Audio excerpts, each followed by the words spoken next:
என்ன பேசுறாங்க உட்காருங்க. என்ன பண்றீங்க?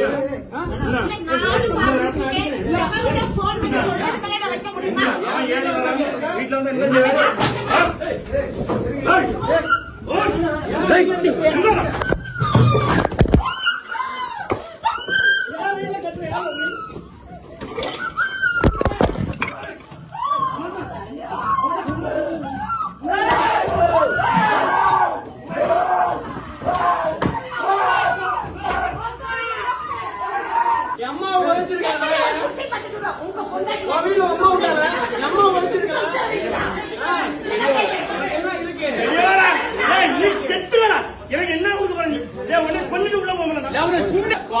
சத்தியமா ஒத்த அம்மாவுக்கு அப்பாவுக்கு பிறந்தனா என்ன தள்ளி விட்டு இல்லன்னு சொல்லு.